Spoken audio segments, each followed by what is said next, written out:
Yes, Thunder. Can you comment on each one and one what's going on?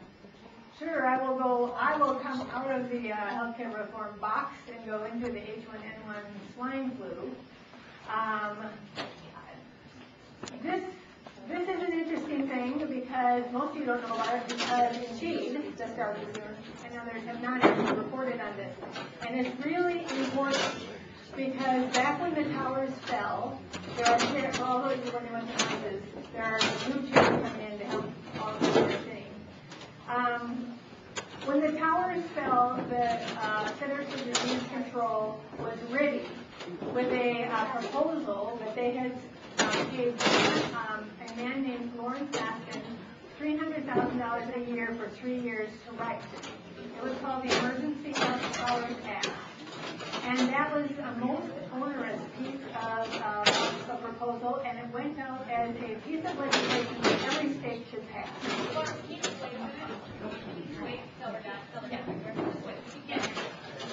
Should I say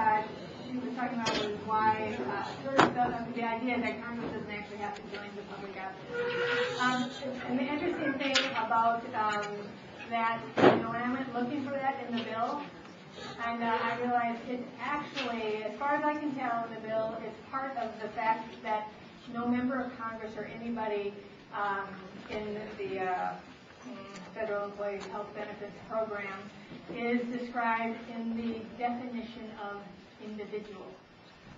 Which means that since this whole thing is about individuals, right? If they're not actually defined as one of the individuals, it doesn't apply to them. And that's where I think that it is coming from. Yeah, it's in the bill. I'm just trying to say, it doesn't say members of Congress are not or exempt from this bill, right? No, it doesn't say that. No, now to finish answering the question about the Emergency Health Powers Act.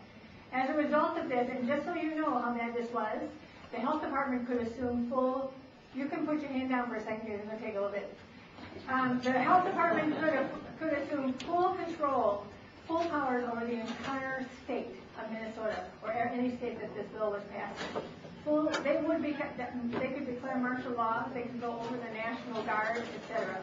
They could test you, quarantine you, immunize you, treat you, take specimens from you, all without your consent. We fought this in 2002, and we lost much of it. But we did get the ability for you to not have to be vaccinated, tested, treated, etc. But they can detain you, imprison you, quarantine you, whatever term you would like to put on it. They can do it without a court order for 36 hours. So completely a suspension of your due process rights. And they can do it for up to 3 weeks with a court order. And they can do it longer if the court gives them the ability after they've requested an extension of that. So what will really happen is there will be great coercion, great pressure on you once you have been detained or told that you cannot leave your house for 3, 4, 5 weeks. There'll be great pressure on you to take the vaccine. Even though the swine flu vaccine in 1976, which is what you're getting to with the H1N1, the swine flu killed 1 person. The vaccine killed 30. There was just something on yesterday in D.C. I was watching on cable. They were just talking about this, and he said it killed 30. But it also long-term disabled people. It gave them Guillain-Barré syndrome and some of them never lost some of the neurological effects, right? So the pressure will be on you to take the vaccine, and this will be an unproven vaccine. They're really quickly trying to test people for it. But you know, in 1976, they vaccinated 40 million people before they stopped. And at least 500 people still have long-lasting effects if they're still alive because they were permanently disabled. So what you really need to understand is the state law here in Minnesota gives you the right not to take the vaccine. The World Health Organization cannot come down and say to the United States, you must comply. The United States cannot say, Minnesotans, you must comply. It's all about the state law. But they can quarantine you, and get this, if you flee, resist arrest, they can shoot to kill. Now they took that out of the bill, so-called, this past session, when they made this authority permanent. And we knew we'd lose as soon as the swine flu was declared a national public health disaster. When they made it permanent, they took out the shoot to kill.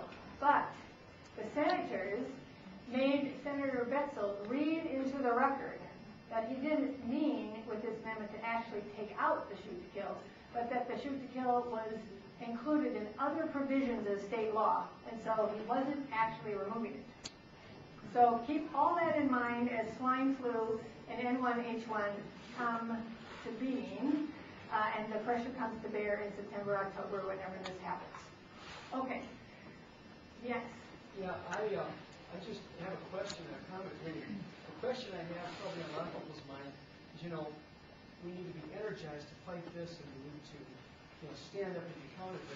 But when you got a media that's biased and the newspapers and all that, the question that I have is really, how do we really get the message? You've got a good message. How do we, what do we do? What do each of us go and do? And the reason I ask that is that I went to Keith Ellison's town hall meeting last week, and they had 7 people up there, all who are on the government payroll in one form or another.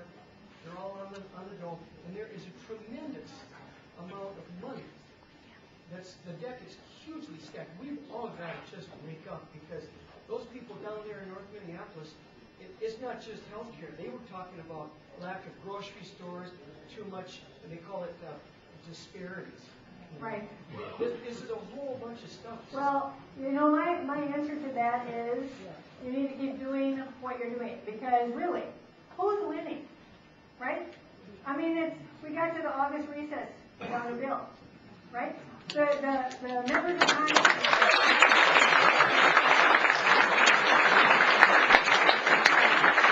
The members of Congress are afraid to hold town halls. All right. They're home. They didn't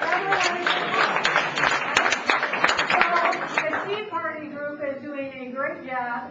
You're doing a great job. We do need to appear at their offices. We need to have things coming in, going into the paper, etc. We need to be the most active people there are around. We are winning. And all those people who are up there, they're not having town meetings because they're scared of us. Right? They're scared of us. There were some conservative voices in that crowd too, by the way. Yes. In the North Minneapolis community.